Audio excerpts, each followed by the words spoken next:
Wisdom on the Camino tells the story of Kathleen Donnelly, a 70-year-old widow and grandmother's journey and adventures walking the Camino Santiago de Compostela in northwestern Spain. She shared her spiritual philosophies with those she met along the way and had some great adventures while on her pilgrimage. The subtitle of her book describes a spiritual journey sharing forgiveness and possibilities to inspire the rest of your life. Kathleen, take us back to 2019 on what inspired you to walk the Camino. Where were you at that point in your life? Well, in 2019, my husband had just died in 2018 in August. And actually, back in 2013, while I was caring for him, my girlfriend went on the Camino and she wrote about it on Facebook. And I just thought that was a really special thing to do. And even though she was, she had blisters and walked with bloody feet, and I just recognized she was doing something very special for herself. And I wanted to have that experience too, because I had to give up all the things I thought I would do with my husband, in our old age. And I had to get some dreams for myself. So you had actually planned to do this together? Was that the plan? No, no. He was an athlete, and he was a triathlete. I mean, he was a buff guy. And so we were thinking of riding our bicycles across France and, hiking. I mean, I didn't even know about the Camino until, well, I did see the way and I didn't even think about it for myself. But when I saw Judy had done it, I thought that would be great. And really, at that time, my husband was already in very poor health, and he would never have thought, yeah, let's do that, you know. And so, no, it wasn't a dream of ours together. But I tell you what, he came with me, even though he was gone, because years before that, I went to school in Switzerland, and I would go around and pick up heart-shaped rocks and bring them home to show him I was thinking about him. And I tell you what, about every 10th step on the Camino, I saw a heart-shaped rock. So I'm like thinking he was there. That's what I'm Yeah. thinking. And quite amazing. Now you refer to The Way, the movie The Way, which of Yeah. course Mhm. tells the story of a father who takes the ashes of his deceased son who died on the Camino, and then he decides to walk on behalf of his son. This movie actually inspired so many people to walk the Camino, and obviously you as well. Yes, and I feel like I have a real strong connection to that movie because when I got there in April of 2019, it was snowing on the Pyrenees and they did not let us go there. It was like against the law to go over the Pyrenees because they didn't want to have to rescue us. And so I think that's why that guy died, is that it was a storm, and he fell. So I felt a connection in that way to that, story. Yes, and so many people I've personally met on the Camino uh, have similar stories. A loved one just passed, a divorce, Mm, loss of a job, right. some trauma in life that they felt they needed to walk off, or that they needed to rediscover something new and deal with some chapter in their life. Uh, Yeah, like maybe they couldn't do their life anymore because of their sadness, and somebody will say, "Hey, you need to go do the Camino." And I think it's like medicine. Absolutely. Yeah, I really concur. So, tell us about your journey of what you describe as your journey of forgiveness. Oh, yeah. So the way I feel about forgiveness now is that I don't even have to forgive anybody anymore. Um, but the way I got into forgiveness was through Ho'oponopono. Have you heard of that? Yes, yes. Mhm. So it starts out, I love you, I love God, God loves me, God loves the other person, all the I love you can think of. Um, I'm sorry this situation exists. Please forgive me for what is going on in me that caused me to attract this. And really, oh, I should finish it. Thank you for showing me this so I could heal. And I love you. But when I got to uh, please forgive me for what's going on in me that caused me to attract this, I realized that all the adversity that I have in my life, I have attracted in with my brokenness, that's sending out a low vibration, bringing in all these uncool experiences.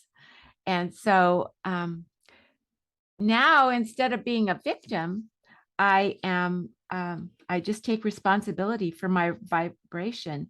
And even though in the past, I can't do anything about that now, but what I can do is change my mind and think of something good so I can bring in the good stuff in the future. So so forgiveness is really important.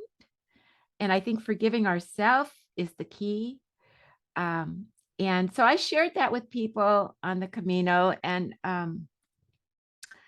there was a lady, well, I forget what the name of this town is, but it was at a monastery, and I met her, and we were talking about our mothers, and both of us had kind of a strained relationship with our mothers. And so I told her about the Ho'oponopono and how I can clear myself, with my mother or anybody else.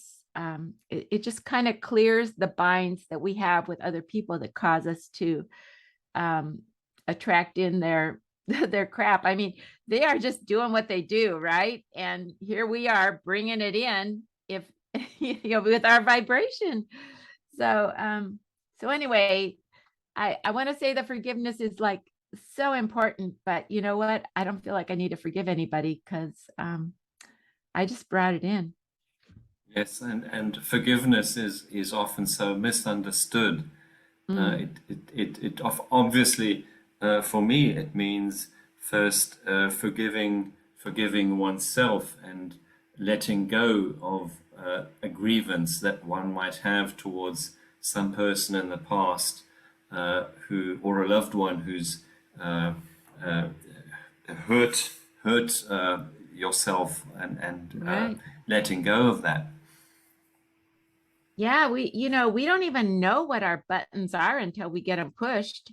So it's kind of like a blessing when we find them, because then we can heal from, whatever's causing them. Did you have a real flat on the ground moment on the Camino? Flat on the ground. Are you talking about flat on my face or just flat as in grounded? I mean, like an emotional point where you say, like, why am I doing this? And Oh, should I really be here? And oh, no. everything's hurting, and you want to like throw in the towel and give up. No, I tell you what, I was so gung ho. I um because I didn't have to take care of my husband anymore. I had the rest of my life to do the Camino. There was no reason why I couldn't finish that thing. And I was really careful not to fall because, that's what my son said when my husband died. He said, "Okay, mom, you're going to have a good life. Don't fall." Because, you can really, I mean, you can become an invalid just by falling. So I was really careful not to fall. And I never felt like that, although I did have illnesses and stuff like that. And there were some angry people too. It was very interesting. But I was so lucky that I was alone, because you kind of have to have another person to have drama with. And um, I didn't have that luxury of having drama. So, wow, it was just like whatever happens, happens. And what's next? No, nothing ever made me feel like, never felt like that. I didn't get blisters. I Actually, one of the things that there were some things that I was afraid of. One of them was dogs. I was afraid because I am afraid of dogs. And so I was afraid. I read a book. Shirley MacLaine said she got in trouble with dogs, and she also said cold showers. And I was like, yeah, I don't want that at all. And I didn't. I actually walked again in Portugal last year, but I did see dogs there, but not in Spain. I didn't have dogs in Spain, and I had an almost cold shower, but it was not cold, so that was really great. And you walked alone with a Yeah. backpack, or did you have your backpack uh, ferried ahead with these backpack services? Well, I was so gung ho. I was going to carry my backpack the whole way until I got sick. And when I got sick right around Guaselmo. I was sick before that, but it had taken it enough toll on me that after Guaselmo, I had them transport my pack. But no, I carried it until Guaselmo. Okay, great. So well, so how many kilometers did you do a day? Well, before I left, I actually here in San Diego, California, I walk 5 miles a day, well, 3 days a week with my friend Savira. And so I thought, well, that doesn't even make me sweat. So I thought, well, I can walk 5 miles before lunch, 5 miles after lunch. I can walk 10 miles a day, and I did the math, and this is how long it's going to take me. And I added in some sick days. And uh, but after a while, I ended up getting 10 kilometers or 10 miles before lunch. And then I was like, oh, I'm buff now. I can go further. Yeah. And so then I started doing 15 miles a day, something like that. Well, isn't it amazing what the human body can do if the Yeah. mind has set itself an intention? And I've Mm. seen this with so many people. I met a guy, an 84-year-old Dutch guy, who'd walked from his home in Amsterdam all the way to Fatima in Portugal and the way back. Whoa, that's amazing. I wonder if there's those blue arrows all the way back that far. I don't think so. I wonder where they end or Yeah, yeah, they end in Fatima actually. yeah, Um, but I wonder where he picked them up. I don't know because I know when I walked in Portugal, we got to Sacrabem and they went the other way, and I mean it was together. We were together all the way to Sacrabem, and then they went their way and we went a different way after that. Um, Kathleen, share with us some of the philosophies you personally formulated while on the Camino. Now, some people do the Camino as an exercise. Some do it as a spiritual experience. Others try to walk off a trauma. But I Mhm. think generally everyone on the Camino is in search of something. I guess I wanted to have a spiritual experience. I mean, I'm Catholic, and so it was perfect. Um, I'm not only Catholic, but I'm spiritual too. So, I yeah, the mysticism was not lost on me. But I wanted to. My grandmothers, my grandfathers died, they each took a trip, and I just thought this is my trip, and I just wanted to do it. It was I mean, I've run a marathon. I've done some stuff, and I just wanted to do something very special. That's why I went.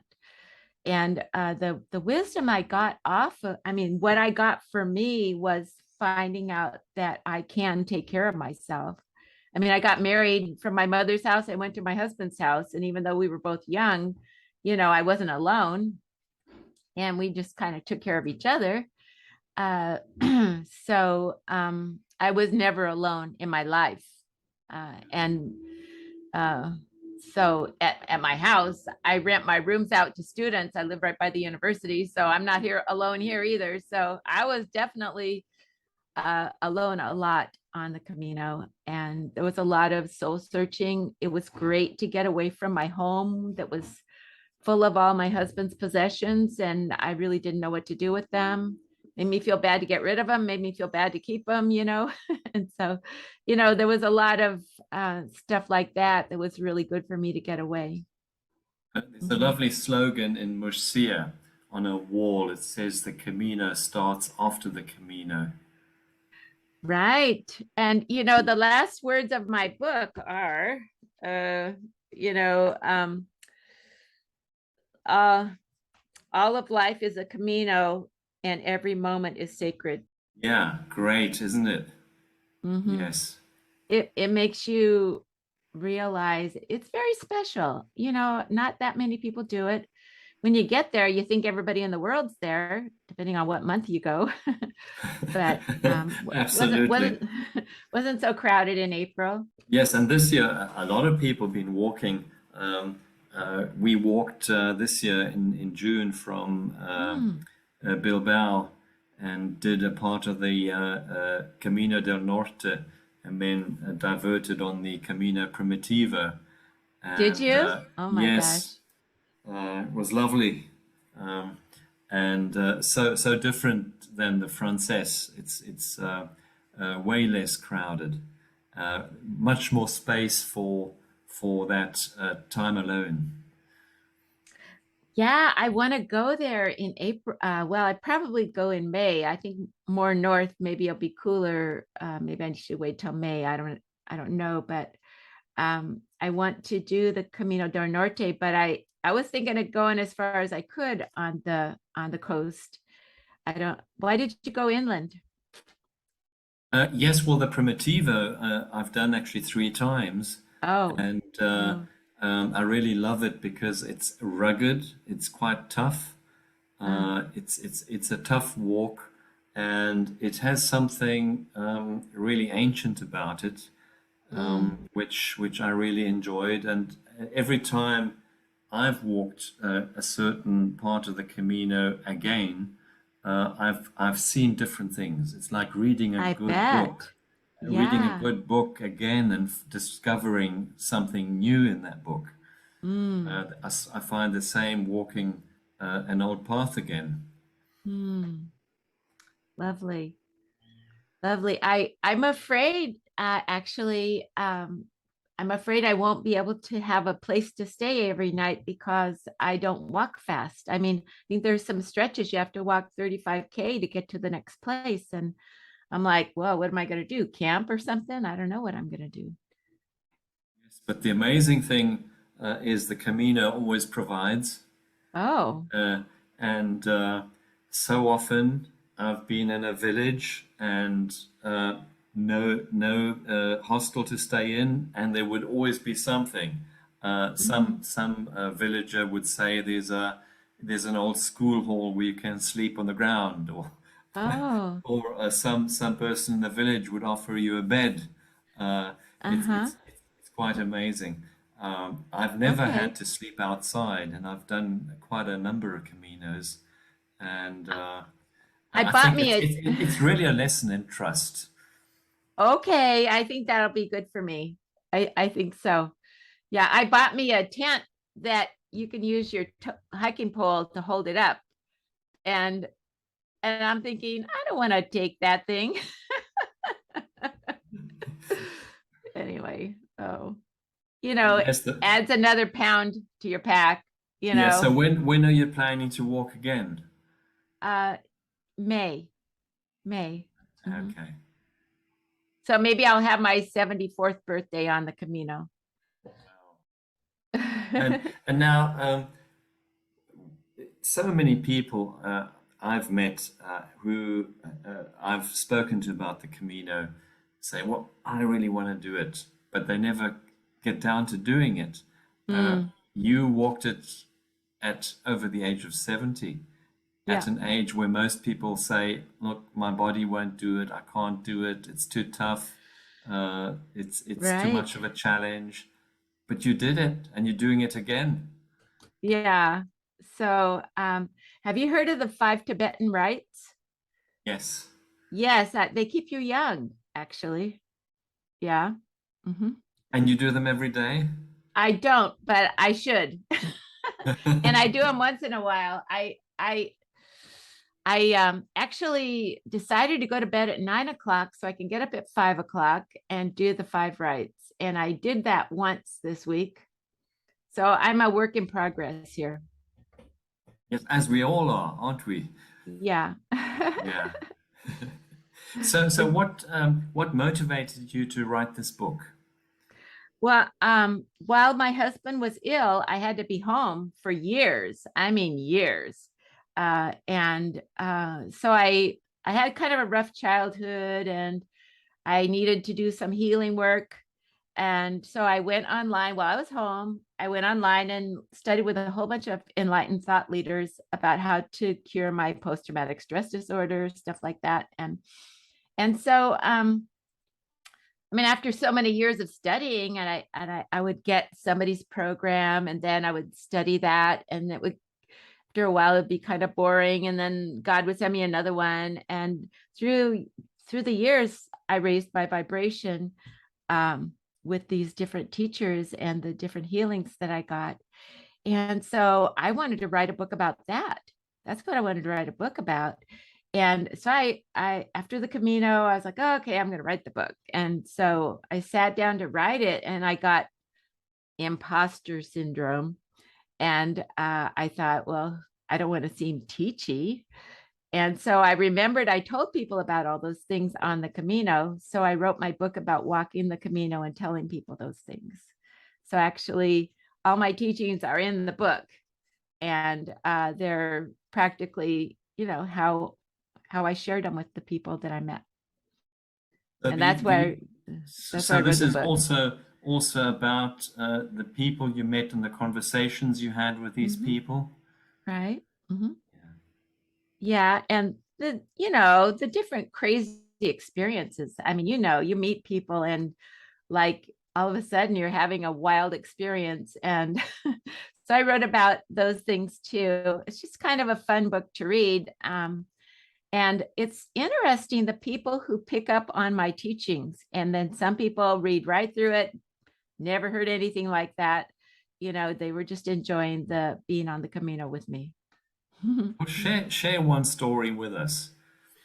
um, okay, well, I was um, I was with I was in Burgos, and I couldn't find the Camino. I was leaving. I'd been there 3 days, and I was leaving, and I asked this lady down by the river, I said, where's the Camino? And she started pointing up to the cathedral. And then she said, you know what? I'm going there. Just come with me.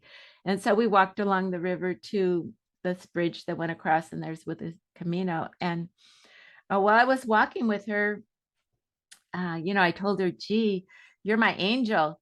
Thank you for showing me. And she said, well, if that's all I got to do to be an angel, I'm glad. And so I told her about my angels. I have 4 angels that I know personally.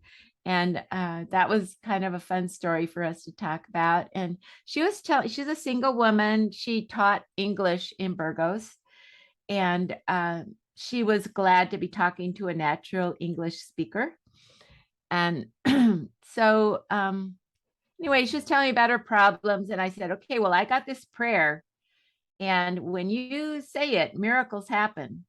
And so here's the prayer. Dear God, please make everything turn out okay. And then you just let God make everything turn out okay. And God really likes it when you call God, God, and acknowledge that God can make everything turn out okay. And yeah, miracles happen. And so she said, oh, okay, well, I'm going to try that in my life. And so that was one of them. Another one, I met this young man from Ireland, and actually we were a group of four people, the four of us. And he was on the Camino because he didn't know what to do. His parents, they had a house out in this town, and his parents moved to Dublin and left the boys there to watch each other. And his older brother left, and he was there with his younger brother. And now it was time for him to leave. And his younger brother was angry at him for leaving him. And so I said, well, okay, I think you just need to change the way you're thinking about this. So why don't you think about the best thing possible in your, about this? And he said, well, the best thing possible is all of us being together. And I said, okay, that's good. And then, so take your older brother away. Now what's the best thing possible? And he's like, yeah, we're just really being happy together. And then I said, so now take you away. And what's the best thing possible? And he said, well, my brother is my husband's, my parents' responsibility. He could go live with them, And I said, yeah, that's right. And so the thing is, we have these complex problems that we just need to find a good thought and think it around them. The thing about worrying is making up a sad story and believing in it and thinking that's what's going to happen, and it's not even what's going to happen. It's just you made up a story, or maybe you have history in that area and you can't see the possibilities of what could be different. And so to be thinking about what could possibly be good that could happen out of this and then just build on it.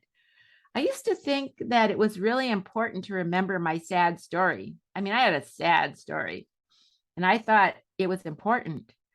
And somebody told me, why don't you just make up a different story? And I'm like, well, that wouldn't be true, and I just thought, no, I can't do that. And but now I realize all my sad story is just evidence that I was sending out a low vibration and attracting in a lot of crap. That's what my sad story is. And so if I want to have a better story, I need to think of something different. I need to, I had one of my teachers said, if you can't get away from your story, just turn the corner. Like if you turn the corner and you look back, you can't see your story. So just turn the corner. Don't be looking back at it as it's behind you. Turn the corner and go forward, and look back. You don't see it anymore. Yes. So, Someone recently said to me, well, you need to, if you drive a car, you need to look ahead and not at the rearview mirror all the time. right. That's right. And I thought it was important to remember that stuff, but you know what? Now I know it's important to forget all that stuff, and not just forget it impersonally, but forget it with love, realizing that those people were just doing what they do, and you got into it with your low vibration. And so if you just keep thinking about it, you're just going to have the low vibration the rest of your life. So you need to change it up. So your life changed completely after the Camino. Well, I wouldn't go that far. You know what? I no, I would say my life changed completely after I learned the Ho'oponopono, and I shared that with people on the Camino. Uh, when I learned the Ho'oponopono, I thought, wow, my life is going to be different from the rest from here on out, you know. So just before And we conclude our conversation, Kathleen, can you just repeat that uh, for our listeners? the Just so, Ho'oponopono, yeah. yeah. So it's I love you, and it's I love God, God loves me, God loves the other person loves God. And if you can say it, you say, I love that other person. But if you can't say it, don't say it. It's not, shouldn't do that. And I love you. I'm sorry. And it's not, I'm sorry I did something, but I'm sorry this situation exists between me and that other person. And then please forgive me. And it's not forgive me because I did something, but it's forgive me for what's going on in me that caused me to attract that. And then thank you. Thank you for showing me this so I could heal. Because if I didn't feel this pain in me, I wouldn't know where I need to heal. So thank you. And that just washes me. And then you go to the I love you again. I love God. God loves me. God loves the other person. or some person loves God. And maybe by that time you can say, I love them too, And how often do you repeat that? Okay, well, when I go out and I water my yard, each plant gets a I love you, I'm sorry, please forgive me, thank you, I love you. Then I go to the next plant with my water and I love you, I'm sorry, please. It's a soaking prayer. You could use it for a soaking prayer. You could soak yourself in it. And I think that the reason why I am so clear is because after I learned it, I used it all the time. I just, every time some sad, I mean, my monkey brain always brought in the sad stuff. And I was just, oh man, I couldn't sleep, all this stuff. And I would do the Ho'oponopono every time something sad came in, a memory. Mm-hmm.